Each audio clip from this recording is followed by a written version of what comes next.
the World Economic Forum's page, their website, the World Economic Forum. Now is the time for a great reset.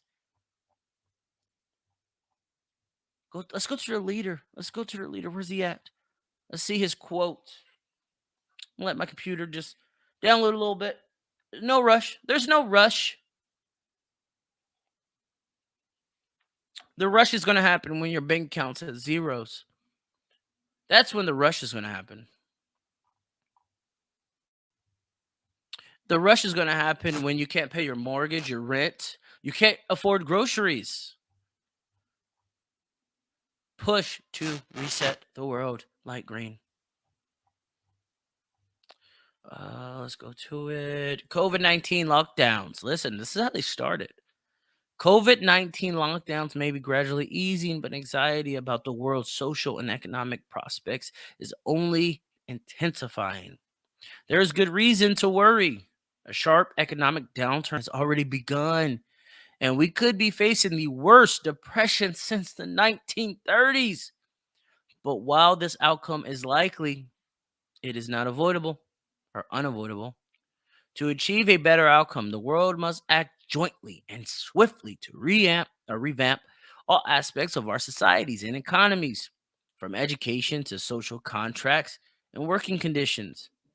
Every country, from the United States to China, those are the pillars of this great reset, by the way, must participate in every industry from oil and gas to tech, must be transformed. When he says transformed, I wonder, does he mean integrated with blockchain technology? Maybe. Who knows? In short, we need a great reset of capitalism. Don't you love this word, capitalism? I fucking love it. It actually makes my dick hard. Yes, lots of things make my dick hard, but especially capitalism. Klaus Schwab, founder and executive chairman of the World Economic Forum. The pandemic represents a rare but narrow window of opportunity to reflect, reimagine, and reset our world. You will owe nothing and like it. All that comes, all this is happening. All of it because, my personal opinion, the Great Reset is integrating crypto technology, blockchain technology, to help stabilize our financial institutions. Yes, they want to know what you're shopping on, or what you're shopping, what you're buying, what you're spending your money on. They want to know your habits. The CIA has said such, the FBI has said such, and I'm pretty sure all the detectives around the world would love to know what their citizens are spending their money on. But to know it's real, now I didn't do a show last week, or I would have played this video, but to know it's real is in this video that I'm going to show. Blockchain CEOs, many different companies, were at Congress. You see, Brazil has already said that, or they're already advancing regulation through their political sphere. China has already done it. Russia is doing it now. Ukraine, Australia. Oh, Australia's treasurer, whoever the fuck he was talking like we're going to lead the world with this blockchain technology. We're not going to just let Silicon Valley and America be the ones who decide the future of the world. This is how big this thing is. But on the screen, we're going to watch little highlights from the CEOs of many blockchain companies, nonprofits, talk about crypto to the Congress. This was last week. This was, what date was this? See if I can get a date. It was sometime last week. I think last Wednesday or some shit like that. So let's just watch it and let's hear what they have to say so you can understand that this shit is now going to move forward very quick. Maybe like Monday lockdown quick. Who knows? Mr. Brooks, let's step back from digital assets and blockchain for a moment. Let's talk about where the internet was, where it's come to, where it's going, right? We're trying to level set here for policymakers. So originally, the internet was a read-only format, in essence. We're consuming information. And then there's additional layers that we place on. It became much more interactive. But counterintuitively, much more interactive, but much more centralized in Web 1, Web 2. What we're hearing now is Web 3. Policymakers need to understand the nature of Web 3. This is a hearing about a component of Web3, for a lot of you non-crypto believers, non-crypto people out there, look up Web3, look up the ISO 20022, not theory, but agenda and what is going to happen in 2022. And it's going to happen. And you'll understand why these people are making it a priority to discuss crypto and blockchain technology in front of the masses. You see, if you believe in the Illuminati, one thing that they do is they hide everything in plain sight. How many of you knew that this happened? I mean, who aren't crypto enthusiasts? How many of you knew that this right here happened? Web 3. Now, along those lines, what are the characteristics that defined Web 1 and Web 2? Mr. McHenry, thank you very much for that question. I think that's critical to understanding what we're all trying to build here. So the characteristic of Web 1, if people remember their original AOL account, was an ability to look in a curated walled garden at a set of content that was not interactive, but was presented to you on AOL the way that Time Magazine used to show you the articles they wanted you to see inside of their magazine. Just you could see it on a screen.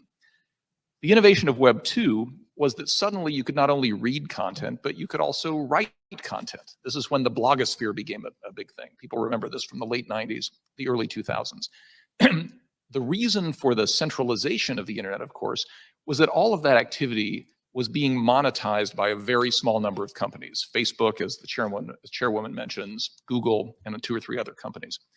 What makes Web3 different is the ability to own the actual network. And that's what crypto assets themselves represent, is an own. Crypto represents owning the internet. You see, the internet was once not owned. Everyone's using it for free. Now with crypto, you can own pieces of the internet. Cyber attacks, internet, lockdowns, it's kind of all going together. Some say it's a conspiracy. I don't. I say it's a future reality. Ownership stake in an underlying network. So when you hear people talk about, for example, layer 1 tokens, what they mean is this is your reward for providing the ledger maintenance services, the computing power to the network that on Web 1 and 2 was done by Google, right? So now people in my hometown of Pueblo, Colorado can actually own the Ethereum network, but they can't own the internet. That's owned by Google and a few other companies. That's what the project of crypto is all about, is allowing people to directly own the networks that have native assets that are supporting it. And that's the nature of decentralization, where the token holders are the people who control the asset, not Google. Token holders, for our language here on the Hill, those are digital assets, right? Which are the keys to open up the ledger for you to participate, right? So describe to us how those digital assets fit into this internet revolution, Web 3. So the concept is that you have sort of application layer tokens and you have protocol layer tokens. So if I'm an owner of Bitcoin, let's say that I'm a miner of Bitcoin, somebody who actually creates Bitcoin. The Bitcoin is the reward I receive for doing the work to keep the network operational. And that allows me to own a piece of the Bitcoin blockchain. Or take Ethereum, which is easier to understand. The Ether token represents an ownership stake in the network. But on top of that network are all kinds of apps that get built on the network, much like the apps on your phone depend on the underlying network existing that lets the phone operate. And so people will make judgments about which network is likely to win, and they will invest in the tokens in that network much the same way you might invest in Google stock because you think Google is going to scale access to the original internet. The difference being here, you can vote on what happens in the future of a proof of stake network, for example. You can get rewarded through a proof of work token for maintaining a ledger on something like Bitcoin. But the real message here is that what happens on the decentralized internet is decided by the investors. versus what happens on the main internet is decided by Twitter, Facebook, Google, and So what's decided with crypto, with blockchains, is the investors, the people. But what's decided by the true original internet, Web 2? Big business. Do you understand why Democrats do not want blockchain technology? You see, they got partnerships with Google and Facebook. I mean, they censored a fucking president. They don't want us to have that power. They want us to continue to be slaves, be sheep, stay in your house, get vaccinated. And if you're not vaccinated, stay in your fucking house. See, that's what they want from us. These elitists don't understand the working class anymore. Nor do they give a fuck. They've shown you. AOC, who ran a ticket when she first became a congresswoman, I loved the message. But as soon as she got in, she became the fucking same swamp that she said she despised. That's what happens too many fucking times with these politicians. They don't give a fuck about you. Like George Carlin said, there's a big club and you ain't invited. Me neither. We're not the elite. We're not Ivy League. We're not born with silver spoons and bread and butter. No, we have to work for that. Some of us get there. And some of us will get there with this new crypto technology. You see, government's going to smarten up if they already haven't. They're going to pick winners and losers of this crypto sphere. And if they don't, the World Economic Forum will pick winners and losers. The IMF will pick winners and losers. It's already happening. If you don't believe me, ask Brad Garlinghouse, the Topeka, Kansas native where I'm from. Let's give him a round of applause.